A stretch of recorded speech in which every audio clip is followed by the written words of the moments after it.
Hello, everyone. Thank you so much for joining us for East Conference 2020 Play on Breakout session sponsored by Windstream. My name is Sarah Swisher and I'm the project coordinator at East. And I'm Melissa Clemens. I'm the student training coordinator at East. I'm Jordan Taylor, and I'm with the Technical Support Group at East, and we're your moderators. We will be here to moderate this session and provide any troubleshooting you guys may need. Take a moment, get yourself familiar with Zoom so you won't miss any opportunities to chime in. We will be taking questions towards the end of the session, so please leave your questions in the Q&A portion. Before we begin, we want to recognize our virtual breakout session sponsor, Windstream. Windstream is a leading provider of advanced network communications and technology solutions for consumers, businesses, enterprise organizations, and wholesale customers across the U.S. The company supplies core transport solutions on a local and long-haul fiber network spanning approximately 129,000 miles. Thank you, Windstream, for sponsoring this breakout session. If you're unfamiliar with East but have chosen to tune in, thanks. Here's a little bit about what we do. East is an educational nonprofit headquartered in Little Rock, Arkansas. We put industry-grade technology into classrooms so students can do service projects in their communities. With 259 programs spanning across Arkansas, Oklahoma, Louisiana, and Pennsylvania, we provide all learners the opportunity to have relevant, individualized, and life-changing educational experiences. Joining us today for our panel are Brian Kutsch, Susie Marks, Robbie Davis, and Sydney Thatcher. Our first panelist, Brian Kutsch, is a conservation education curator at the Little Rock Zoo. He currently works with East students on Project Zoo, where students work with zoo staff to solve problems with their skills and talents. We also have Susie Marks. Susie is the state director for the Arkansas Nurses Association and has worked with East students on the Year of the Nurse project, where East students created mini documentaries on the lives of nurses across the state. Our third panelist is Robbie Davis, who is the project director of the Museum on Main Street program with the Smithsonian Institute. Robbie is responsible for coordinating the development of content for exhibitions, working with state and local partners on exhibition tours, and managing the program's digital community engagement projects. Lastly, we have Sydney Thatcher, who is the Stories Yes program coordinator for Museum on Main Street with the Smithsonian Institute. Sydney's expertise is in museum education, community engagement, and evaluation. Both Robbie and Sydney have worked with East students on the Museum on Main Street grant, which has the mission of partnering with cultural organizations in small towns to bring their history to life. Thank you all so much for joining us. Sarah is going to start us off with our first question.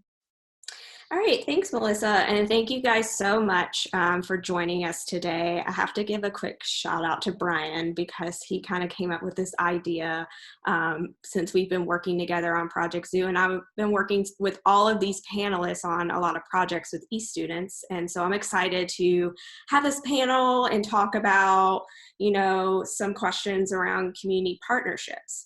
So our first question, when you're looking for community partners, you may have to do cold calling. So it can be a scary experience to call someone you don't know, but how does someone go about reaching out to a community partner that they want to work with, but have no prior connection to? And whoever wants to start can start. I can if you want, because that's kind of how Project Zoo, the partnership with various classrooms around the state even started, was we were approached by a couple of different classrooms at the zoo, and they had their ideas, which was great. But they didn't necessarily fit into exactly what we needed to do at that time. So my recommendation for teachers or students who are reaching out to business partners is, if you have an idea, that's a really great thing to bring to the table. But see if you can check in with them and find out what their needs are too, so that your project is matching with what they're looking to have done. So then with these couple of classrooms that had come up to us and it wasn't exactly what we needed to be working on at the time. That's when this Project Zoo program was built, and we decided to come up with an application system that provided problem statements so that kids could take a look at them in advance and then maybe help us solve those problem statements. But big advice would be just making sure that you are checking to see what that organization's needs might be too. Well, and I would add to what Brian just said. I think those are really great ways of approaching the organizations that you want to work with, and really finding out what they're interested in goes a long way. It shows you've done your homework, before you talk to them. I think another good way of kind of making that cold call a little bit easier is to do a little bit of networking before you make that first call.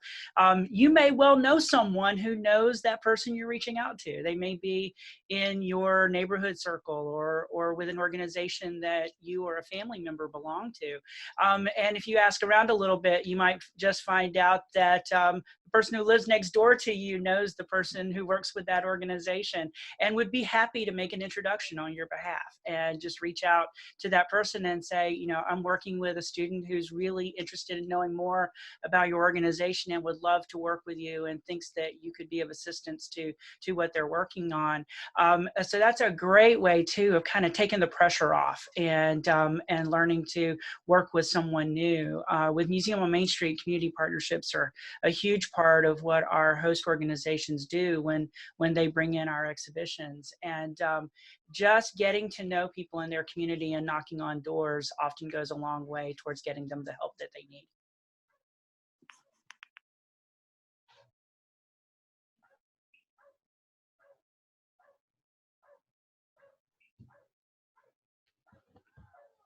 Okay, if we don't have any more comments on cold calling, what advice do you have on communicating the terms of the project with community partners? So you've met with them, you're talking about what to do together. How do you best communicate in order to meet both of each other's needs? Well, I think my situation was a little bit different in that I sought out East instead of East seeking out me. So I really had to educate not only the organization, but also the students and their instructors on the project, what specifics, what goals I was seeking, and what I needed ultimately to happen from the project that I was seeking. So it was not necessarily a long stretch to try to get everyone educated, but knew when I came in the door that I had to bring education with me, so they wouldn't have to try to find out the information that they needed to know, and what the project entailed. I needed to bring all of that to them, so they would have a true understanding of what I needed. I'd add to that just being clear as to what your timelines are and any due dates that you have, and make sure that they match up between your East project and a community partners projects. Just making sure you're clear about all of the steps that are required, I think, is really helpful to the process.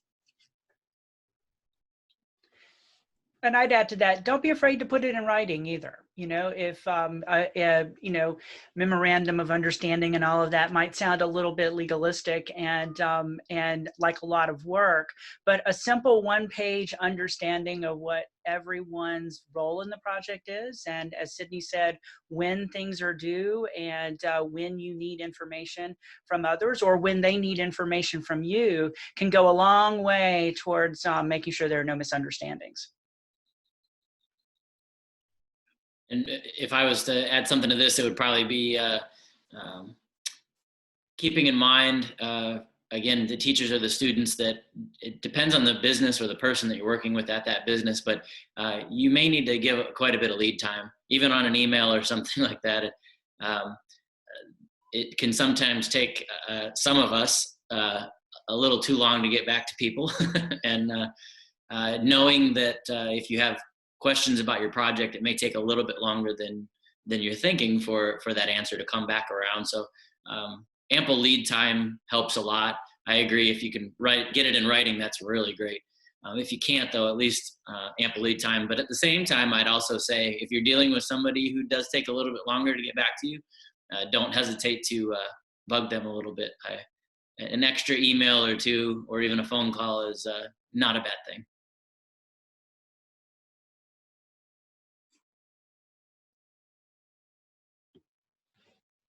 For sure. And so can you guys tell us about partnership that was good for both parties and what qualities made it a good partnership?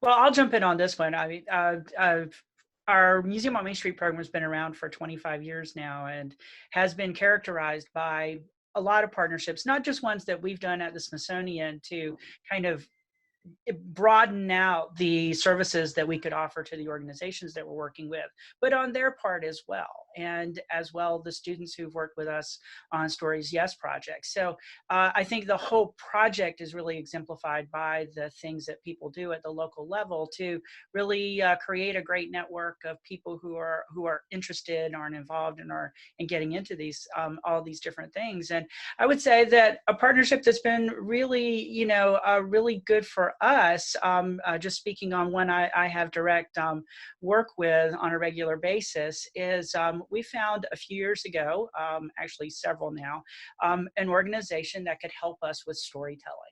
And we tell stories through our exhibits and had been doing it for the longest time, but doing it digitally, well, that was totally new to us. We had never gotten involved in that at all. And those are the projects that you all are doing with us today through East. And but I can tell you 8 years ago when we first met this partner, we didn't know what we were doing. We hadn't a clue. But what it took were finding people who had knowledge that we didn't have, expertise that we didn't have, and actually opening up our door and saying, help us. We really don't know how to do this, but we're enthusiastic. We will be there with you every step of the way. We're not asking you to do it for us.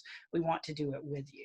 And it paid off, let me tell you, in I think some really remarkable ways. And getting involved in that led us ultimately to East and getting to know Sarah and her colleagues, who connected us to students like you. And so it's amazing where these partnerships can take you. It only takes really opening one door to suddenly have 10 open. And I think that that's what's most exciting about it. But what really, to me, really characterizes a great partnership are people who are just willing to give a little bit of their expertise and a little bit of their time to help somebody else along. And it's that interest in improving the community, that interest in improving your own experience in doing things that makes it all the better. And then immediately the benefits start coming to organizations.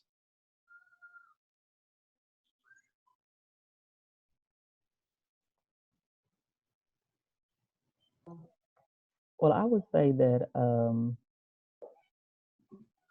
the pandemic that's going on right now is really brought forward, some of the things that we have done around nurses and the appreciation that we can show to them as being on the front line of what's happening nowadays. So the video project would really add to what we're trying to put forward to begin with the Year of the Nurse.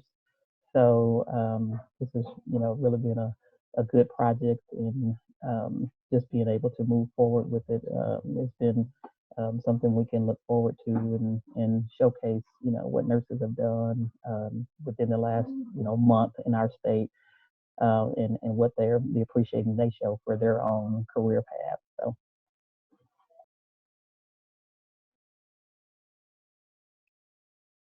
With the fact that students are applying to do work on projects at the zoo through that application system that I talked about before with Project Zoo, they're all helpful in some way. They're all great in some way, but so I was trying to think of how I describe, the most beneficial, since if they're all filling a need that the zoo may have, then the most beneficial to me are when some of the projects that I'm working on, because there are other staff assisting students, but where we get to work with the students and you see how engaged they are and how much fun they're having and how exciting it is. And I think that's the most beneficial then at that point, just because it's not just checking a to-do list item off of something that we need help with, but you're seeing how much fun the kids really have learning. So the best partnerships are the ones where the kids seem to be super engaged in their project.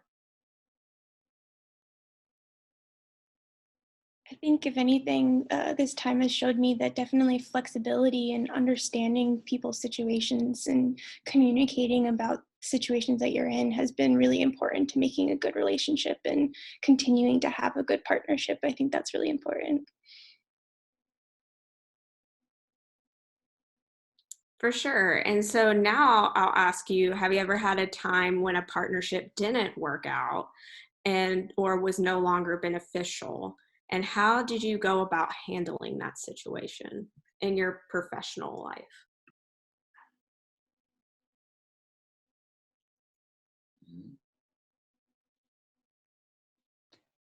Difficult to talk about, but yes, that definitely does happen.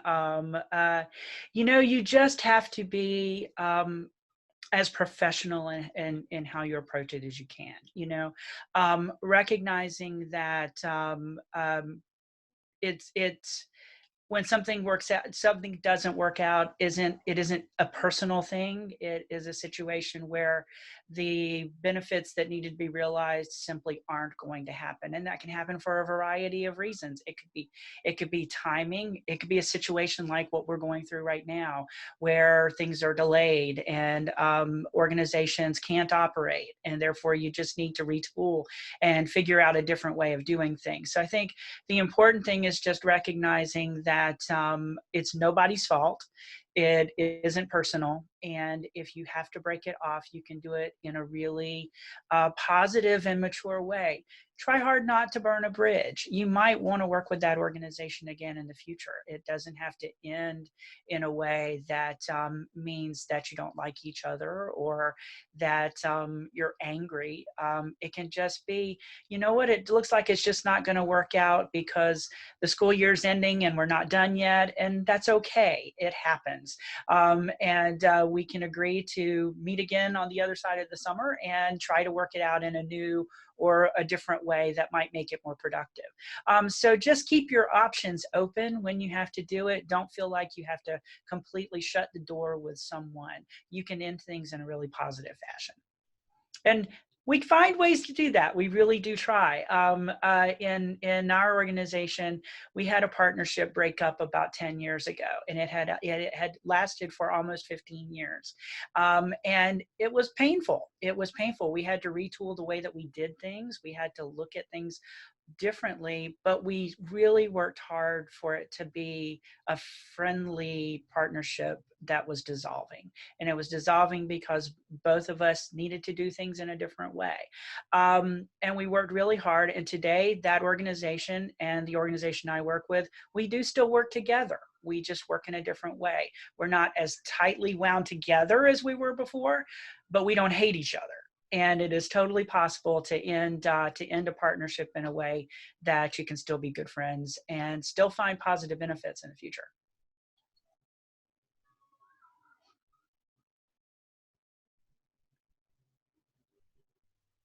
To Robbie's point, we actually had a community this year in Utah that was trying to work with a partner, but it just wasn't working. The reasons why each of them were functioning weren't meshing well for this project, and so we had to no longer work on this project on Stories Yes Together. However, maybe the reasons that they were butting heads in this project is the reason that they'll work perfectly together in a future project. You just never know what the future really holds. So I think that's important to keep in mind.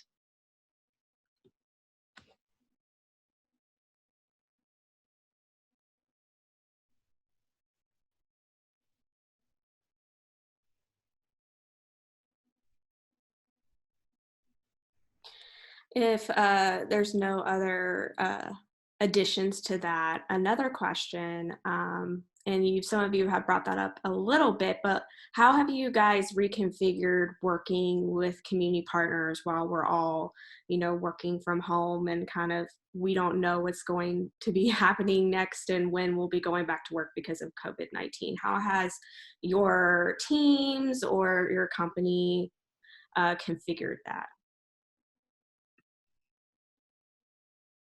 Oh wow, where to begin? That one is so for those of you who don't maybe know what Museum on Main Street does, our work is moving traveling exhibitions around the country, and that has ground to a complete and total halt.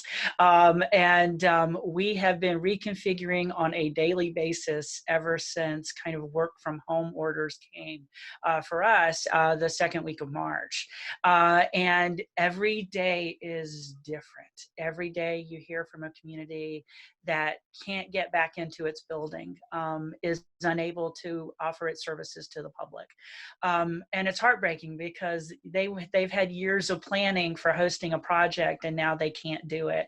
And I know that that's happening in the East communities that are working with us. And I know that that's happening in other Stories Yes communities around the country that we work with on student projects. So it's tough to watch everything that you put so much heart and soul for planning towards kind of grind to a halt. We're just listening to people and hearing what their concerns are, trying to figure out where we can change the way we do our work in order to give them more time.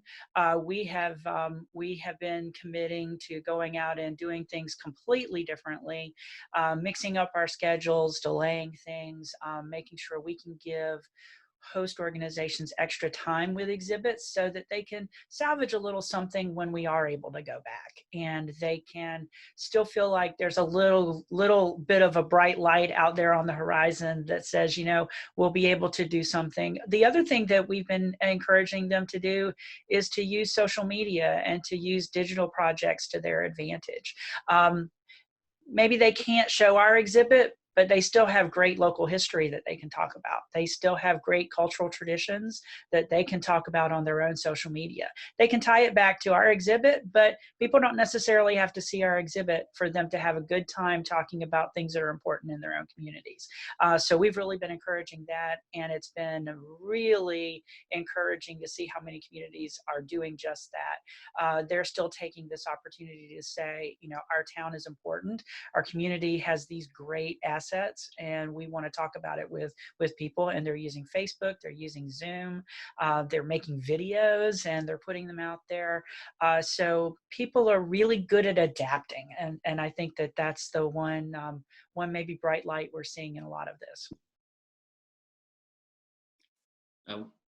We've been adjusting on the fly like everybody else, so there hasn't been as much of an opportunity to circle back with the students yet, or the teachers, because we had 8 different projects in 7 different classrooms around the state, and with a number of those groups, they were working on particular software or 3D printing or things that they probably don't have access to anymore. So what I'd like to do, and the fortunate side is that most of those projects were expected to continue into the next year. So that's okay for now. And a number of the students, I think, are still kind of staying in the same grade range. So like a 7th grader going into 8th or something. I don't think there's as many that are going to be transitioning into an entirely different, from 8th grade into high school or something. So I think some of the projects will be able to continue, but my intention is to circle back around with the groups to check in and say, even if you don't have access to the tech that you need to continue your project, how can you continue brainstorming or planning? Can you take the time to write up some of your plans of how you want to proceed? Maybe they'll be able to hit the ground running as soon as we get back to some level of normalcy, this coming school year.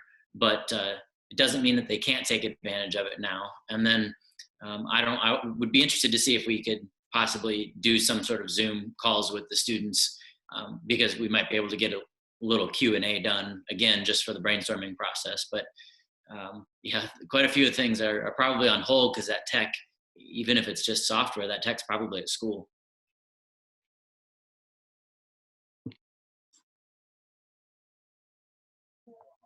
Well, oddly enough, for my organization, again, has come to a complete halt in that everybody's on the front line, one way or the other, in dealing with what's going on. So there's no meetings, no activity. Just recently, thinking about, okay, when everything opens back up, we'll be able to, plan face-to-face meetings, but not being able to do that because budgets are cut. So travel is off, opportunities for training is off. So looking at how to do things virtually or just canceling things altogether. So there have been a lot of cancellations in the way that we do business, but still trying to reach out and connect with nurses how we can, offering direct services to them. They've talked about, doing this webinar, that webinar, and I've said, who has time to do a webinar, when nurses are working, 12 to 15 hours a day and having to come home and stress about, infecting their families, that type of thing or whatever. So we're trying to get creative in reaching out to them and how we can promote them and support them in what they're doing. So there's not a lot of time for meetings at this point, just, trying to support them and offer direct services. So.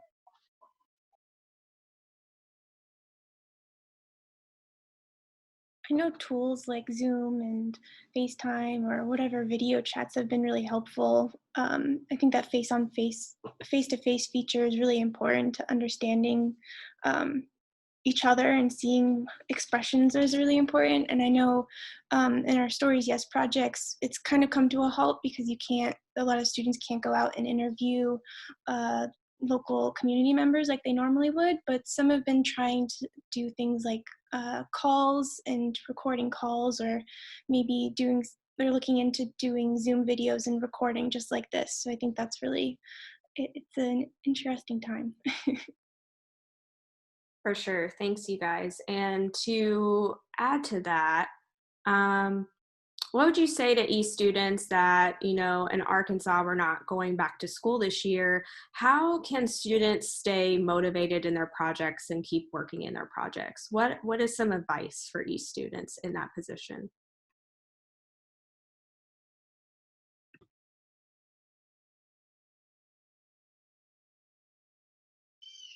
I think kind of along the lines of what I was mentioning before, most of us are still functioning in some capacity or working on other projects, but the point is we're still around our phones or our emails, and I would reach out and see what kind of discussions they are able to have with you, because while a lot of schedules have probably been flipped upside down 5 times since a month ago, at the same time there's, for some folks at least, more flexibility. It's very different sometimes from day to day, or at least every few days, but scheduling Zoom calls and things like this in some ways are a bit easier because I have so many less set things that I'm doing at 1 o'clock on Tuesday or whatever the case is. So I think they could reach out and organize some communication.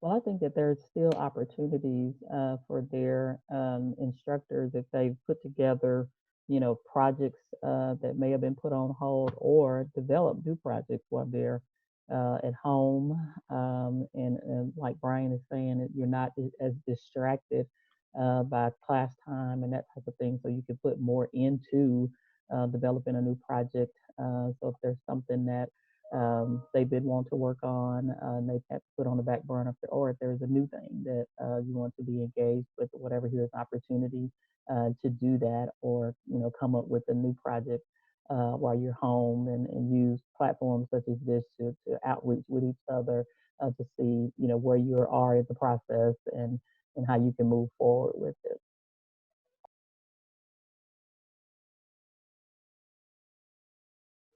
I know for myself, I've been trying to make to-do lists or set deadlines for myself just to keep to be on track with my projects. So I'm sure that could be helpful as well.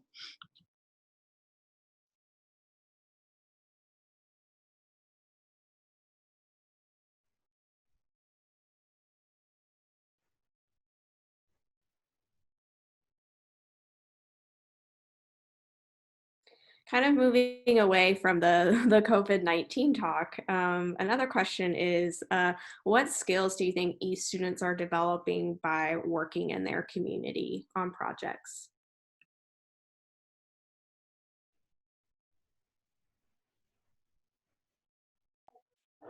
I think one of the big things is leadership. They're taking the reins to learn about a community partner, get engaged with them. So as they move forward, there's opportunities for them to be in a leadership position, down the line. If they're learning about a community partner, maybe there's an opportunity for an internship.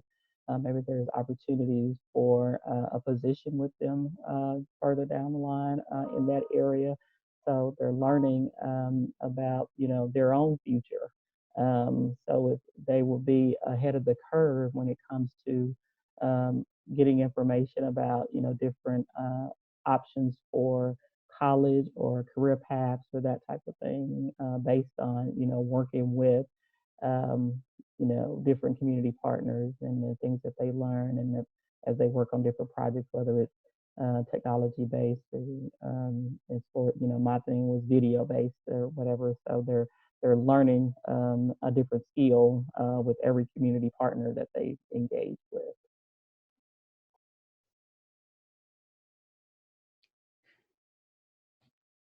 Yeah, and to follow on what Susie just said, I think the another important skill that follows from that is communication, and I think I certainly see this with all of the students who work with us with Stories Yes projects, is they become really masterful communicators. They become leaders of these projects. They meet people that they might never have known before, develop relationships with them, learn how to collaborate with them, and the level of skill and I think really good technique in communication that comes with that is extremely important, and it helps in so many other projects and in academic learning. All of these other things that students will be doing in the rest of their academic life and in their future careers as well. So that communication development is critical. Kind of along those same lines, we have a number of, because I suppose there could be multiple individual student projects, but we have some groups working on things, and it's pretty interesting to see everybody start to figure out what their roles are within a group, or how to communicate with their own group members in a polite way, in a respectful way, and yet still get the job done and assign tasks or hold people accountable. So it's been interesting to watch the students learn that, because when Sarah first asked that question, I thought, well, they're going to learn whatever primary, STEM aspect is involved in this project. They're going to learn those kind of skills, but definitely the communication skills is what I see as the most helpful through these kind of projects.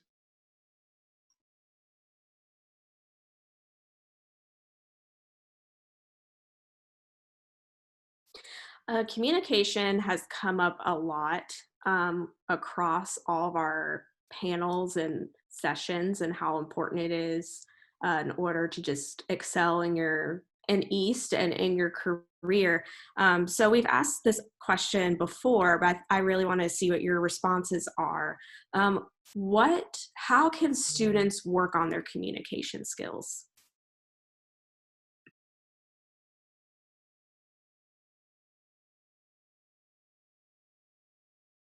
I think just starting in your family is a really good space because there's no judgment there, and just trying to almost sort of do small talk. How was your day? What projects are you working on? I think that's a really good first step. And then sort of branching out from there is talk to friends or talk to the parents of friends or teachers or something like that. That way you can sort of build those communication skills to go beyond people in your inner circle.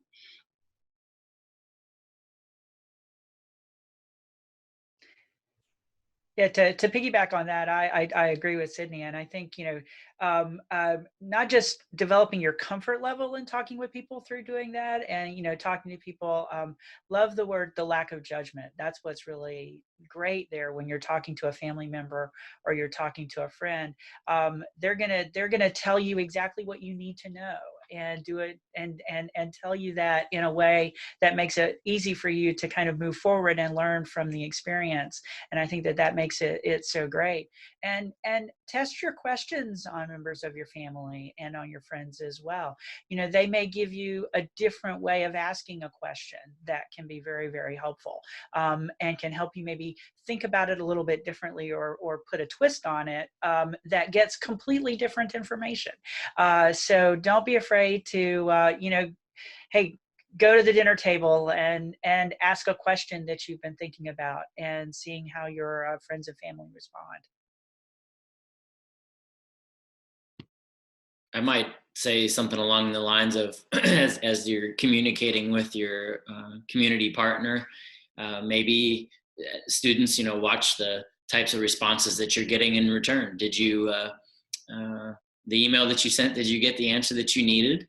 And are there different ways that you could have approached your question or written the email? There might be ways just by looking at the types of responses that you get where you could use those as learning experiences too, to see are you getting out of that email or that phone call what you need, and is there anything that you could have done differently? Not that it's your fault, but just to say that maybe there are learning experiences out of just casual communication with your community partner.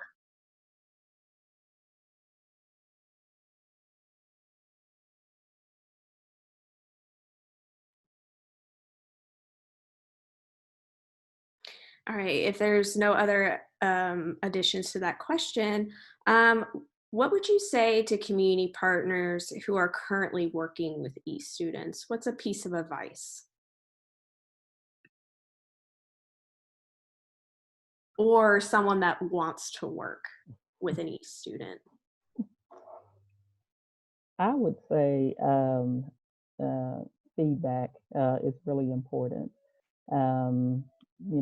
Although I got a great product from my partnership, there were a couple of times that I asked the students to make a change on something, and they did a great job of following up immediately to make the changes or whatever. So being directly engaged, knowing you are working with students on this project or whatever, but giving them that positive feedback once the project is done, because I think everybody really appreciates the fact that they are volunteering to do and be engaged with the project or whatever, but they will only get better if you provide feedback to them and not just accept what's been presented or whatever, but so you both feel good about the partnership at the end of the day,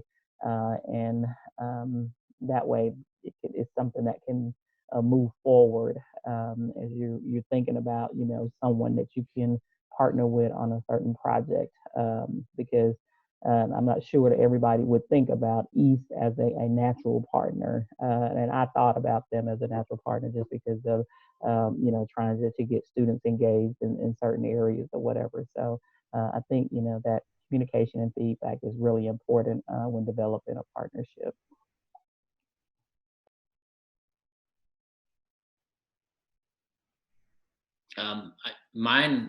What I would add to that would be based on the way that we're choosing to approach it at the zoo, which is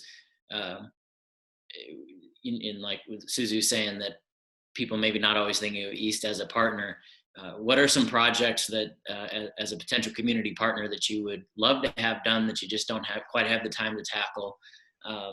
Projects that you may not need, the finished product right away, and that there's time to tweak it if needed. So we've got a number of projects that we'd love to do. We don't necessarily have the time or the expertise or possibly the the tech to do it.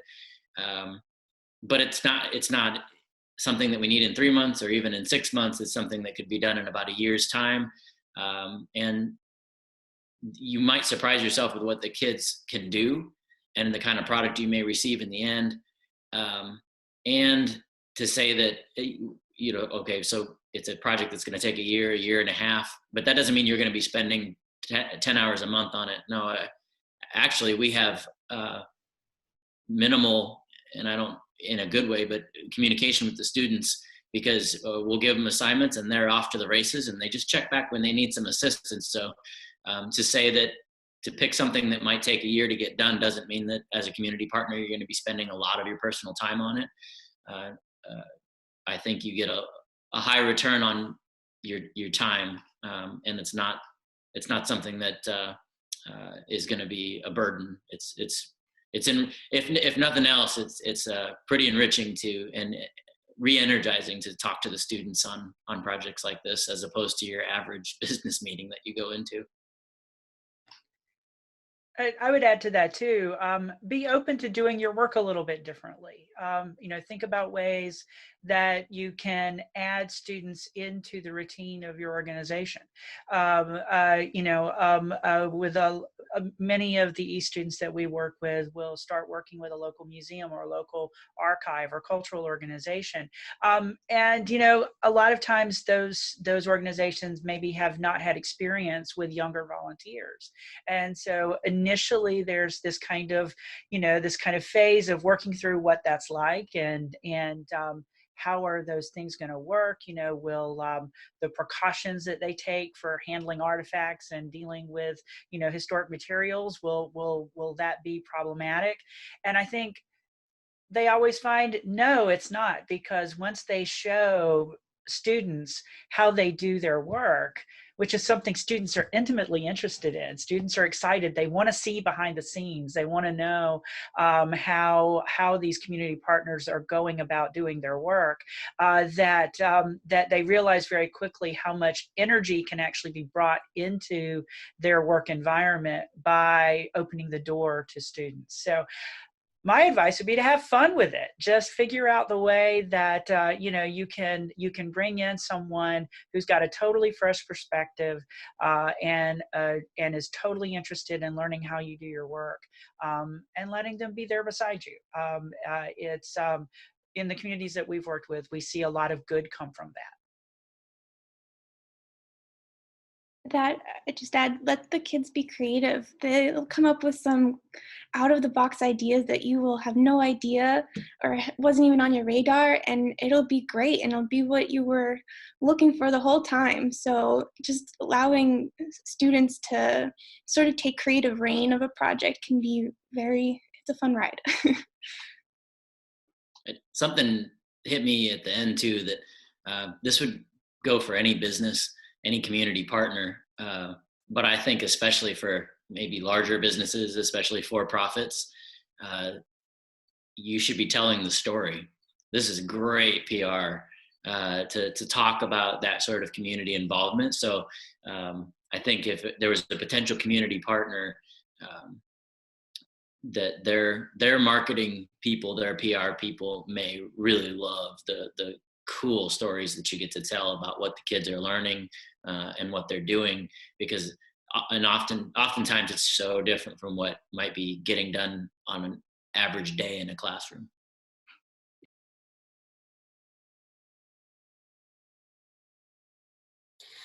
This is the last question. So for attendees, make sure to put your questions that you have in the Q&A portion of Zoom. But for now, if you had one piece of advice for East students, what would it be?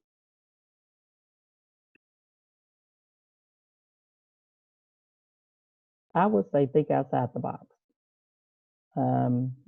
Every project is different. Every community partner is different. So when you're working with a different community partner on a different project, really think outside the box. When you're working, there's, clearly we have an expectation of what we want to receive. But like Sydney said, they're creative. they need to put that creativity to use and can offer us a perspective that we probably hadn't thought of or whatever. And I would say just continue to think outside the box when you're working on a different project.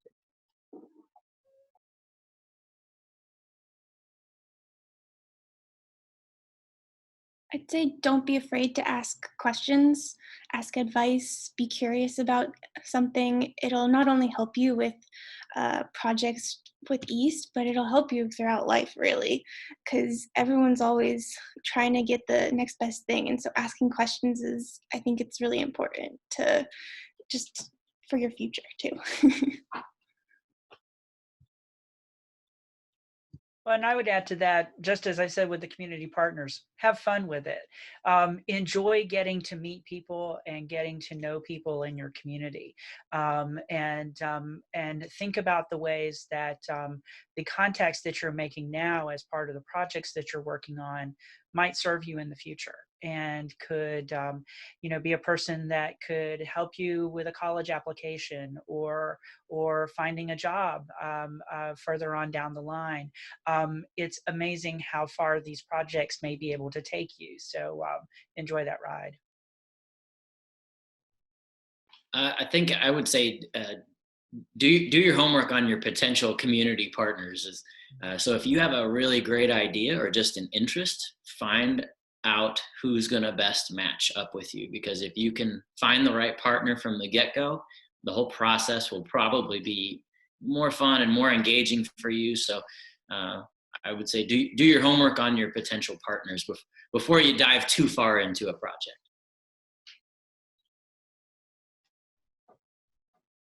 All right, thanks guys. I'm gonna hand this over to Jordan and he's gonna ask questions that we've gotten from our attendees.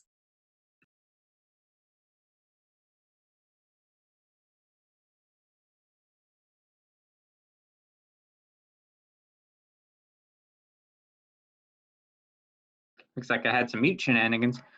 But yeah, our first question comes in from Annabelle Barron. When contacting a possible community partner, what is something that they will look for in your letter, email, any way that they might contact you? What are y'all looking for?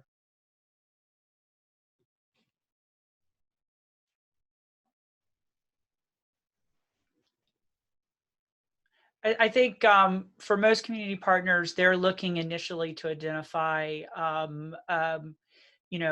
how they can be of help and what benefit you think they might derive from the partnership. So I think as we said earlier, kind of doing your research and knowing how your project could help that partner achieve some element of their mission in some way is really important. And so putting that into your initial approach will be really helpful and will kind of really jumpstart that conversation. And to piggyback off of what Robbie just said, I would also be looking for the how far along I think you are in what you want to do. Meaning, if you approach us with an idea, how solidified is it already, and is it open for discussion?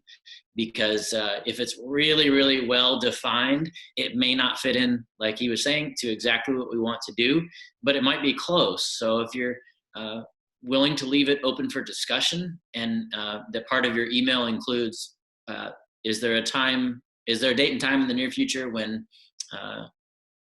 you're willing to speak with me, that will relax the potential community partner a lot, and probably open the door for more discussion. I would say interest in the community partner or the project that the community partner is offering to have done, not just go into it from the standpoint of your instructor bringing it to you and saying, this is something I want you to do or whatever, but you make the decision that, hey, I would really be interested in learning more about this project or this program, and this is why I want to be engaged with it.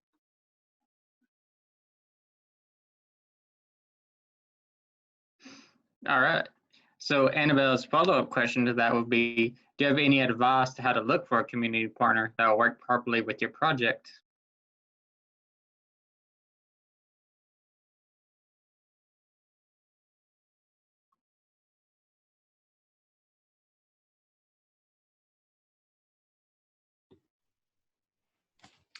I think research is key there. As you're starting to identify people that can help you, you might start talking to people around you and, finding out as you talk about your project, talk to people about it, and they might give you ideas of someone who could help or who might be able to offer suggestions and can kind of help you get to some of that research a little bit easier. One of my favorite examples is, students who are working on things, realizing that they think they're initially studying the history of their community, but they realize, well, it might be worth talking to a doctor, or it might be worth talking to someone at the funeral home, or, because they're studying work, and they start digging into all of these different professions and different arenas, and see more and more community partners kind of bubbling up.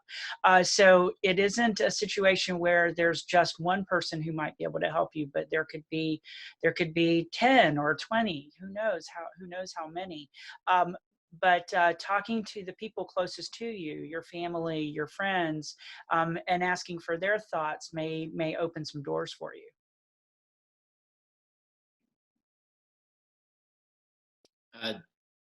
You might be able to approach it from the angle of, do you have a project? Do you have just some kind of goal in mind? Do you have more of a passion? Because that might help you figure out what community partners to reach out to, how many might be available. Kind of goes along lines with that discussion. The answer I gave to the previous question is, are you real boxed into one thing that you're trying to do? We might have students that could come to us and say that they want to do 3D mapping of the zoo. To what end? Have you already defined why you want to do that project? Or so I would look at it as, is it a project that you're really tied into, or is it just kind of more of a purpose that you're trying to serve? And that might kind of help you figure out who to reach out to. And then after that, it's just making the right contacts at that organization, making sure that your email or your phone call goes to the roughly the right person to start, at least, which may mean if you can find that person who's kind of the receptionist, or I had an old boss that would refer to those kind of people as the gatekeepers. If you can find the gatekeeper, they will get you to the right path.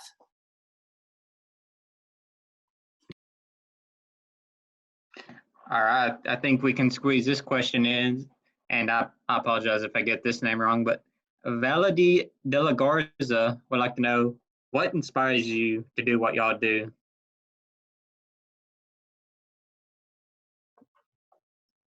Okay, so I've been doing this for about 25 years in nonprofit work.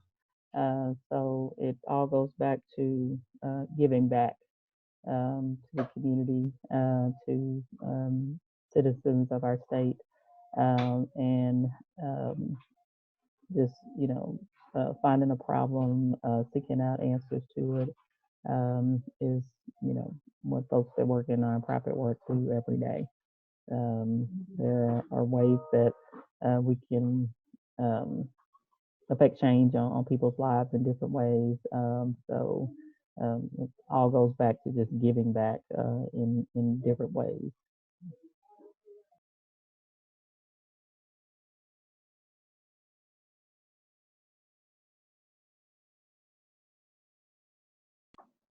I would echo that, and probably the rest of the panel would, if that's not their main reason, that's one of them. I'm in a conservation related field, so wildlife, animals, nature in general, but it's giving back within that field is what is the driving force, because that helps to create passion in what you do. Probably a lot of nonprofit people then have to be careful with that passion, because there's this thing of passion fatigue, and like you can get a little or come passionate, you can get a little worn out if you really get into it, but it's because you're giving back that makes you love what you do and want to keep driving at it. Yeah, I'm a historian by training, and I love history. And one of the things that brings me great joy is seeing the small towns that we work with across the country be able to talk about the things that are important in their communities, and to have it be about them, not about us, not about the organization I work for, but about them. That brings me joy and keeps me doing it every day. All right. So I think we're going to try to squeeze in about one more question. And with all y'all's time working with East and being affiliated with East, what has been the favorite project that y'all have seen?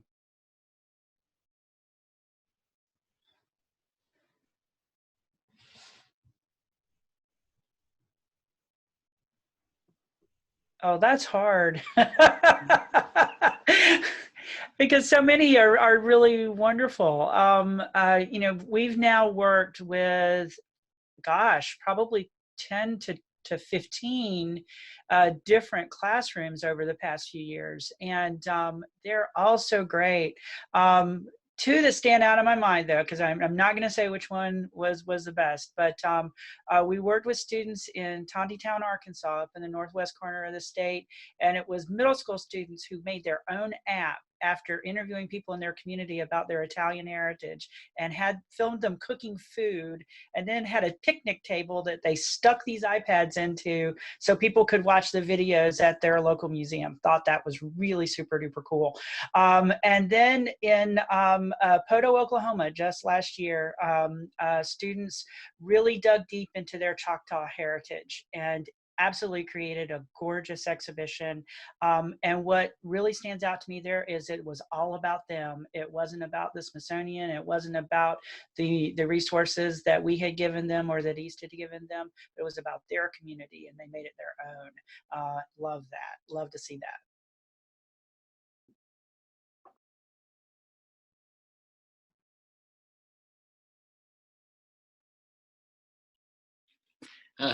I suppose, so we're still relatively new to partnering with East, you know, a couple of years, less than a couple of years. So most of our projects are still in the works. But to kind of, with Robbie, to not play favorites with anybody necessarily, especially since we're partnering with all of them still, then it might be the first one. It was a group of I think they were all sixth graders, but it was sixth grade girls who wanted to code an interactive zoo map app for your phone. And it actually has transitioned into, there's only one of the original three, and that person recruited two more. So the project is continuing along, but it's just been watching them, they were learning coding from the ground up. They're trying to add voice guided directions, and they're on grounds, you know, mapping out the pathways, and it's truly being built from the ground up, and it's been exciting to see them continue along in the process. They're actually one that approached us originally, and it didn't fit into what I needed to have done, but they kept plugging away, and then we developed this whole Project Zoo program, and I thought, I'm going to reach back out to them and see if they're willing to tweak it just a little bit for me so that I can use it, and they were, and we're still working on the app.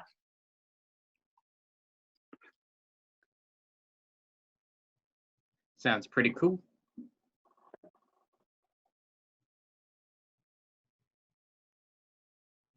I haven't been working with Stories Yes for that long, but so I've been sort of going back and looking to see what has been happening so far, and it's been so much fun being able to see these different spaces than I'm used to, because I'm from New Jersey, so Arkansas it's different for me, and being able to hear about these communities has been really special for me. So there's no project particular that stood out, but I've just loved being able to witness all of these stories, and it's been really fun.